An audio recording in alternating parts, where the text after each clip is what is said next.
Hai kaum rebahan, selamat datang di channel hiburan kaum rebahan.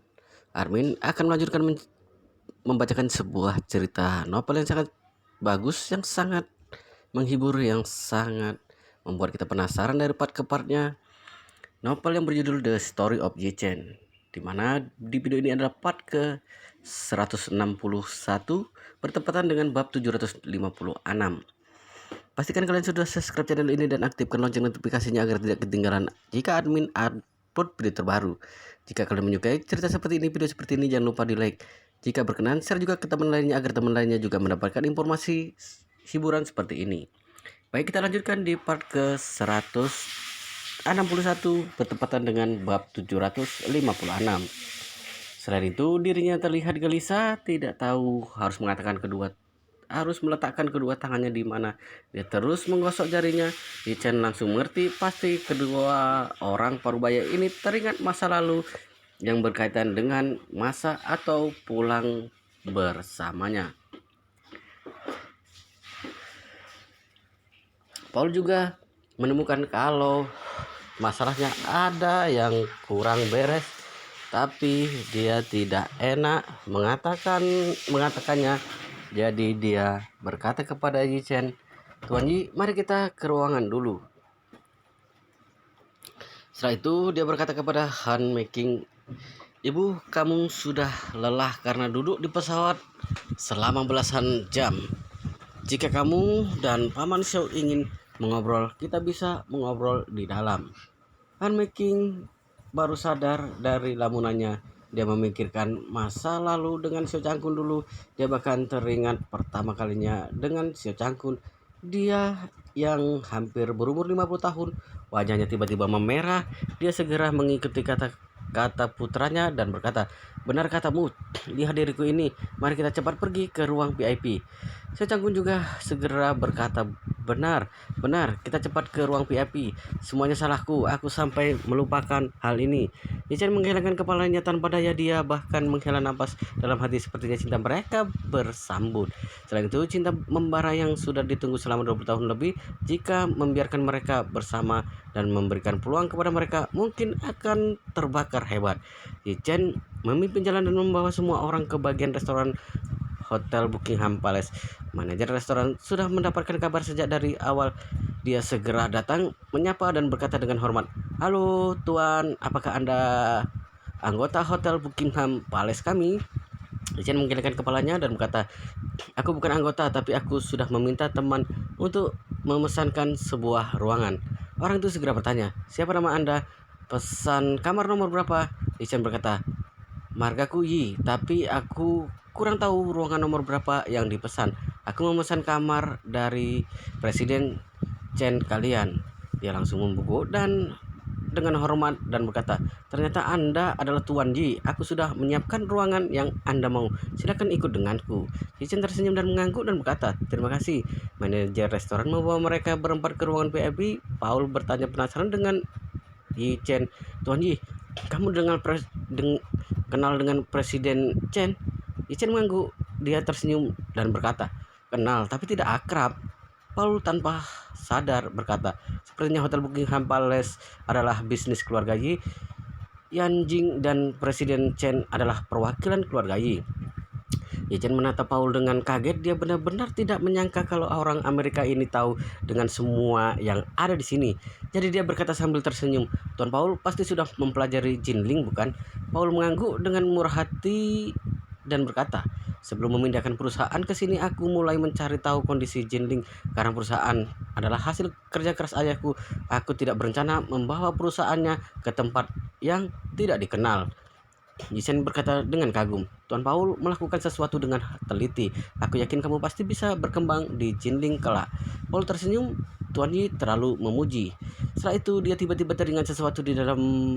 Dia melihat ke arah Yi Chen dan bertanya penuh minat, "Tuan Yi, Anda bermarga Yi. Selain itu, kamu juga mengenal Presiden Chen. Apakah Anda anggota keluarga Yi Yanjing?" Yi Chen tidak menyangka kalau Paul bisa segera menebak identitasnya, namun dia tahu kalau Paul hanya menebaknya saja. Dia tidak akan mengakui hal ini. Yi Chen baru hendak membuka mulut. Ayah mertuanya yang ada di samping berkata sambil tertawa, "Aduh." Paul, kamu terlalu banyak berpikir. Menantuku ini adalah menantu yang masuk ke keluarga istri.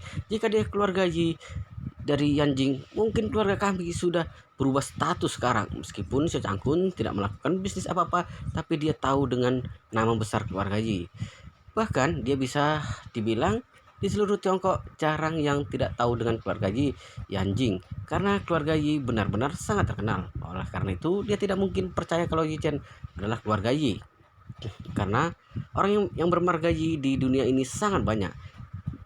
Dia tahu dengan pengalaman hidup Yi Chen, dia masuk ke panti asuhan sewaktu dirinya masih kecil dan keluar bekerja sewaktu dirinya berumur 18 tahun. Kakek Xiao membawanya pulang ketika dia berumur 20 tahun lebih dan menjadi menantu yang tinggal di keluarga istri. Bagaimana mungkin orang seperti ini adalah orang keluarga Yi Yanjing? Jika Yi Chen keluarga Yi Yanjing, bukan dirinya adalah tuan muda alam semesta yang hilang. Ketika Paul mendengar kalau Yi Chen adalah menantu yang tinggal di keluarga istri, maka dia segera sadar kalau tebakannya salah. Karena siapa keluarga Yi Yanjing itu? Bagaimana mungkin keluarga yang seperti itu akan membiarkan tuan muda keluarga mereka menjadi menantu yang tinggal di keluarga istri? Bahkan Presiden Amerika juga tidak memiliki kualifikasi seperti ini. Jadi dia tertawa kepada Yi Chen. Sepertinya aku salah paham. Maaf, masalahnya adalah karena kamu juga bermagaji di Hotel Buckingham Palace adalah bisnis keluarga Yi. Jadi aku berpikir seperti itu. Semoga Tuan Yi memaafkanku. Yi Chen tersenyum dan berkata, Tuan Paul, kamu tidak perlu begitu sopan. Waktu mereka berbicara, manajer restoran membawa mereka sampai ke depan pintu ruang VIP. Dia berkata hormat kepada mereka berempat, Tuan Yi dan semuanya silahkan masuk. Mereka berempat masuk ke dalam ruangan. Yi Chen mempersilakan ayah mertuanya duduk di kursi utama, kemudian berkata kepada cinta pertama ayahnya, Han Weiqing, Bibi Han, Anda duduk bersama saja dengan ayah mertuaku, karena kalian telah lama tidak bertemu, pasti ada banyak hal yang ingin dibicarakan. Han Weiqing mengangguk. Dia berkata sambil tersenyum, Xiao Yi, kamu duduk bersama Paul saja, aku lihat kalian mengobrol dengan senang. Yi Chen segera mengangguk untuk menyetujuinya, tapi dia terus memperingati dirinya kalau dia harus berhati-hati di depan Paul karena orang ini tidak sederhana. Setelah duduk, Yi Chen memberikan menu kepada kedua tetua, membiarkan mereka memesan makanan kesukaan mereka. Xiao Changkun segera berkata, Weiqing, aku masih ingat apa saja makanan kesukaanmu, bagaimana kalau aku yang pesan saja? Han Weiqing bertanya dengan kaget, apa tidak salah, kamu bahkan masih mengingatnya setelah bertahun-tahun. Xiao Changkun tersenyum dan berkata, tentu saja aku pasti tidak akan melupakan ini. Setelah itu Xiao Changkun mengambil menu makanan yang memesan beberapa makanan kepada pelayan. Semuanya adalah makanan khas Jinling. Setiap Xiao Changkun memesan satu makanan, ekspresi Han Weiqing terlihat semakin kaget. Setelah Xiao Changkun menyelesaikan pesanannya, dia benar-benar kaget karena setiap makanan yang dia pesan semuanya adalah makanan khas Jinling kesukaan Han Weiqing. Han Weiqing menghela napas. Tidak disangka kamu masih ingat semua masakan ini. Sejujurnya aku bahkan lupa beberapa makanannya.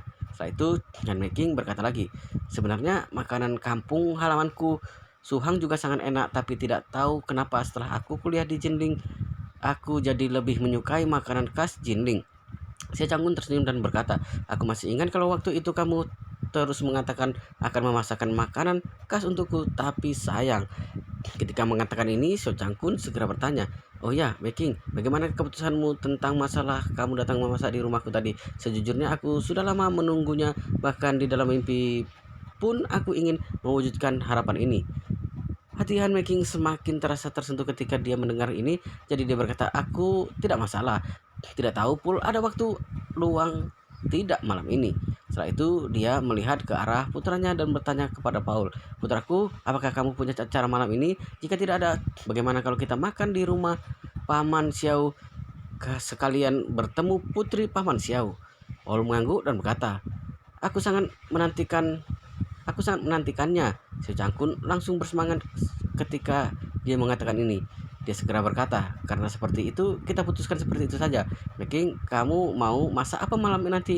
Han Weiqing tersenyum dan berkata, kamu tiba-tiba bertanya padaku, aku jadi tidak punya ide. Kemudian dia tiba-tiba teringat sesuatu dan berkata, begini saja, kita tambahkan WeChat kita nanti. Aku akan mengirimkan pesan untukmu kalau aku sudah tahu Kemudian kamu tolong ke pasar untuk menyiapkan semua bahan ini. Oh ya, kamu juga kirimkan alamat rumahmu kepadaku. Aku dan putraku akan pergi ke rumahmu sekitar jam 5:30 sore nanti.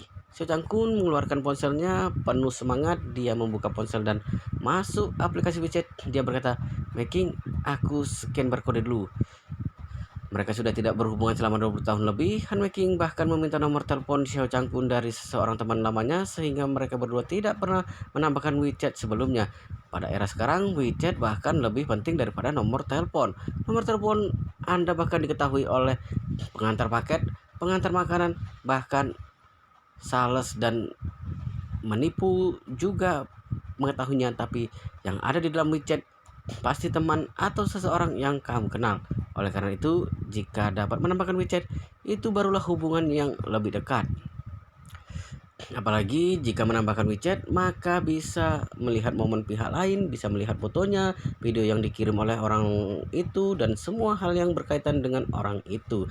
Jika seseorang memiliki pesanan terhadap seseorang, maka dia pasti akan sangat ingin melihat momen orang itu. Pada saat itu, pikiran Xiao Changkun dan Han Weiqing sepertinya sama. Melihat keduanya telah menambahkan WeChat, Paul yang ada di sampingnya juga mengeluarkan ponsel. Dia berkata sopan kepada Yichen, "Tuan Ji, kita juga saling menambahkan WeChat dan meninggalkan kontak." Yichen sebenarnya tidak suka menambahkan WeChat orang asing, tapi karena Paul memintanya dan dia tidak enak menolaknya, maka dia membuka ponselnya dan berkata, "Baik, aku scan punyamu." Setelah mereka berdua menambahkan WeChat, Paul bertanya dengan penuh minat, "Tuan Ji, bekerja di mana?" Yichen tersenyum, "Aku tidak bekerja, aku tinggal di rumah. Pekerjaan sehari-hariku adalah membereskan rumah, membeli sayur, dan memasak." Paul kaget ketika dia mendengarnya, tapi tidak ada ekspresi meremehkan Yichen di wajahnya. Ia berkata sambil tersenyum, "Tuan Ji, kehidupan seperti ini sangat santai dan elegan. Sejujurnya aku merasa lumayan iri." Paul dilahirkan dari keluarga intelektual tinggi, jadi kualitas keseluruhannya dirinya cukup tinggi, tidak seperti orang lain yang langsung menyindirnya seketika mendengar dia adalah menantu yang tinggal di keluarga istri. Sedangkan Yichen juga tidak merasa malu karena dia bukan baru sehari menjadi menantu yang tinggal di keluarga istri. Bisa dikatakan dia sudah sangat berpengalaman. Paul berkata kepada Yichen saat ini, "Oh ya, Tuan Yi, karena Anda mengenal Presiden Chen, Hotel Buckingham Palace, apakah kamu bisa membantuku memperkenalkannya padaku? Karena aku baru memindahkan perusahaan ke sini, aku harus mengenal sumber daya dan orang yang ada di Jinling. Aku pasti tidak akan merugikan Tuan Yi jika Anda bisa membantuku." Si Chen tidak ingin Paul tahu kalau dirinya dan Chen Jekai punya hubungan dekat karena dirinya hampir saja menebak kalau dia adalah anggota keluarga Yi. Kalau dia bisa mengenal Chen Jekai melalui dirinya, mungkin saja dia bisa merasakan sesuatu.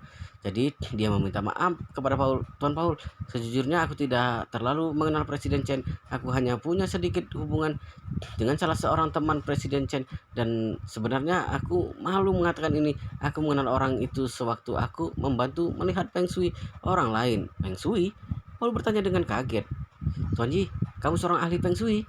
Yichen tersenyum dan berkata, "Tidak bisa disebut ahli Feng Shui. Aku hanya pernah melihat beberapa buku dan pernah mempelajarinya sebentar, dan dengan kata lain, punya sedikit bakat untuk membodohi orang." Chen Changkun yang ada di samping takut Yichen merasa malu. Dia langsung mencarikan suasana. "Oh ya, Paul, bisnis apa yang dilakukan perusahaanmu? Kamu sengaja memindahkannya dari Amerika ke Jinling. Seharusnya sangat besar, bukan?" Paul tersenyum dan berkata, "Paman Xiao, sebenarnya perusahaan kami adalah firma hukum antar negara, terutama penyediaan layanan hukum untuk 500 perusahaan teratas dunia." Si Cangkun bertanya dengan kaget, "Paul, apakah kamu sendiri seorang pengacara?" Paul mengangguk dan berkata, "Benar, Paman Xiao. Aku dan ayahku adalah pengacara. Dengan kata lain, aku mewarisi keterampilannya." Si Cangkun berkata penuh semangat, "Persyaratan untuk menjadi pengacara di Amerika sepertinya sangat tinggi. Setidaknya membutuhkan gelar PhD untuk menjadi seorang pengacara, bukan?" Paul tersenyum dan berkata, "Paman Xiao benar, kata Anda. Ada dua profesi di Amerika yang memiliki persyaratan akademis yang tinggi. Satunya adalah dokter dan satunya adalah pengacara. Secara umum, seorang pengacara terdaftar setidaknya lulusan dengan gelar master." Si Cangkun sedikit mengangguk dan bertanya, "Apa gelarmu?" Paul berkata dengan rendah hati, "Gelarku PhD, aku lulus dari Universitas Yale, jurusan hukum." Si Cangkun kaget sambil mengangguk. Universitas Yale adalah sekolah ternama dunia. Sungguh luar biasa bisa mendapatkan gelar PhD dari universitas semacam ini. Paul berkata dengan serius, "Paman, sejujurnya meskipun bisa mendapatkan ijazah dokter, itu hanya bisa memiliki kualifikasi menjadi pengacara biasa. Seorang pengacara yang benar-benar baik membutuhkan pengalaman yang panjang, bahkan membutuhkan pengalaman selama 10-20 tahun ke atas. Juga pengalaman kerja dan memenangkan kasus yang banyak. Jadi aku hanyalah seorang siswa tingkat awal." Ketika mengatakan ini, Paul melihat ke arah ibunya dan berkata, "Sebenarnya aku baru saja lulus. Jika menyuruhku menjalankan firma hukum kami sendiri, maka pengalamanku jauh lebih cukup. Jadi sampai sekarang aku hanya mengambil posisi direktur, tapi orang yang mendukungku dari belakang, bahkan membimbingku menjalankan perusahaan adalah ibuku. Jika tidak ada bantuan darinya, mungkin perusahaan ini akan hancur di tanganku." Jo Chang-kun kaget melihat ke arah Han Making. Dia bertanya, "Making, apakah kamu sangat ahli dalam urusan hukum di firma hukum?" Paul tersenyum dan berkata, "Paman Xiao, Anda jangan meremehkan ibuku. Sebenarnya ibuku adalah mahasiswa PhD di Universitas Yale. Saat itu dia dan ayahku bertemu di Universitas Yale dan menikah.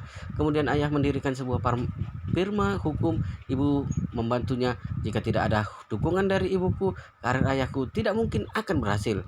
Paul segera menghela nafas dan menertawakan dirinya. "Hanya saja kemampuanku masih belum berkembang sekarang, jadi masih membutuhkan bantuan ibu." Han King tersenyum dan berkata, "Putraku, sebenarnya kamu sudah melakukan pekerjaan dengan baik. Aku sangat berharap kamu bisa segera tumbuh, kemudian mengambil alih perusahaan secara keseluruhan sehingga ibu tidak perlu khawatir lagi." Setelah itu, Han King menghela nafas. Ibu telah kembali ke Tiongkok dan kembali ke Jinling. Harapan terbesar ibu adalah memulai bisnis keluarga kita di Jinling. Selain itu, aku berharap bisa menikmati kehidupan pensiun seorang wanita tua Tiongkok di Jinling. Kemudian mata Han Making melihat ke arah Xiao Changkun. Dia berseru di dalam hati, sebenarnya dia sudah sangat lelah karena telah bekerja keras bertahun-tahun di Amerika.